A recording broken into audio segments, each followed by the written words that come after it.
Les 37 doctrines catholiques. Nous sommes arrivés au 23e thème, le purgatoire. Est-ce vrai? Est-ce faux? Y a-t-il un purgatoire ou pas comme le décrivent les enseignements du catholicisme romain? Nous allons explorer cela et tu ne seras plus dans l'ignorance. Je répète, ces vidéos sont faites pour enseigner les catholiques dans la vérité biblique et les délivrer de l'ignorance du catholicisme.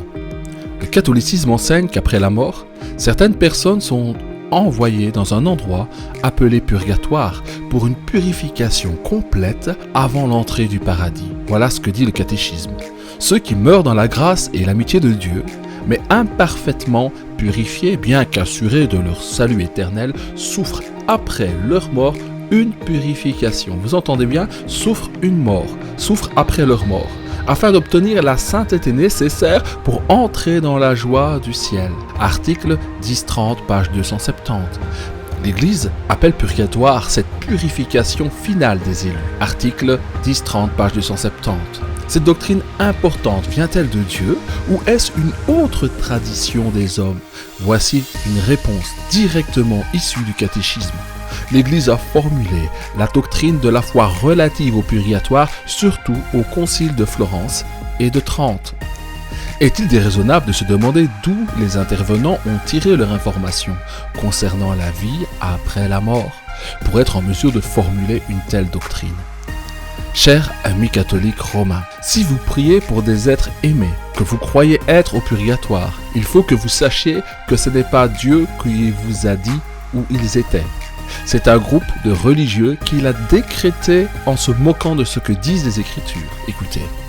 Les uns parmi ses disciples, Jésus continue sur terre leur pèlerinage. D'autres, ayant achevé leur vie, se purifient encore. D'autres, enfin, sont dans la gloire. Article 954, page 251 du catéchisme. S'il s'agit de souffrir, ce n'est pas un cadeau, croyez-moi. Cette doctrine est d'autant plus dérangeante que la Bible ne parle absolument jamais d'un tel endroit, non, du purgatoire. Bien plus, elle n'enseigne jamais qu'une purification après la mort est nécessaire pour gagner son salut. Bien au contraire, la Bible déclare que le salut est un don gratuit, une grâce de Dieu. Car le salaire du péché, c'est la mort.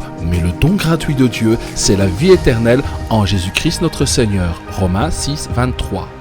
Mais il n'en est pas du don gratuit comme de l'offense. Car si par l'offense d'un seul, le premier Adam, il en est beaucoup qui sont morts, à plus forte raison, la grâce de Dieu et le don de la grâce venant d'un seul homme, Jésus-Christ, ont-ils été abondamment répandus sur beaucoup. Romains chapitre 5 verset 15. Un homme honnête et aimant, offrant la vie éternelle comme un don gratuit, vous demanderait-il à souffrir pour l'obtenir encore après la mort? Et mentirait-il à ce propos dans sa parole? Je ne pense pas. Car c'est par grâce que vous êtes sauvés, par le moyen de la foi, et cela ne vient pas de vous, c'est le don de Dieu. Éphésiens 2:8. Si l'on en croit la Bible, alors qu'il n'y a pas besoin de purification supplémentaire, pour ceux qui meurent en Jésus-Christ, ils ont déjà été justifiés par Jésus une fois pour toutes. Écoutez, maintenant que nous sommes justifiés par son sang, nous serons sauvés par lui de la colère. Romains 5, 9. Et ils sont gratuitement justifiés, nous, par sa grâce, don de Christ, par le moyen de la rédemption qui est en Jésus-Christ. Romains chapitre 3, 24. L'apôtre Paul insiste sur le même point encore. Et c'est là ce que vous étiez, quelques-uns de vous, mais vous avez été lavés, vous avez été sanctifiés, c'est-à-dire mis à part, mais vous avez été justifiés, donc délivrés de la culpabilité, rendus justes au nom du Seigneur Jésus. 1 Corinthiens chapitre 6 verset 11. Vous trouverez tous les textes à la fin de la vidéo. Alors écoutons maintenant ce que dit notre Sainte Bible, parole de Dieu parfaite.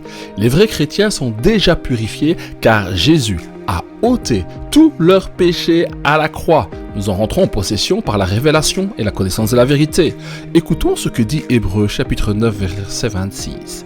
Maintenant, à la fin des siècles, il a paru une seule fois pour abolir le péché par son sacrifice. Donc il n'y a pas une purification qui peut s'obtenir après la mort, c'est tout se joue maintenant. Dieu ne demande pas à ses enfants de souffrir pour leur salut car ils ont été rachetés. Nous n'avons pas à souffrir après la mort pour essayer d'expier par la souffrance, par nos maux, des péchés. Ça ne marche pas comme cela dans la Bible. Car vous avez été rachetés à grand prix. Glorifiez donc Dieu dans votre corps et dans votre esprit qui appartiennent à Dieu. 1 Corinthiens chapitre 6, 20. À quel prix? Au prix du sang de Jésus-Christ. L'Église du Seigneur, qu'il, Jésus, s'est acquise par son sang. Donc nous lui appartenons, nous avons été rachetés par son sang. Conclusion. La Bible est donc très claire à ce sujet.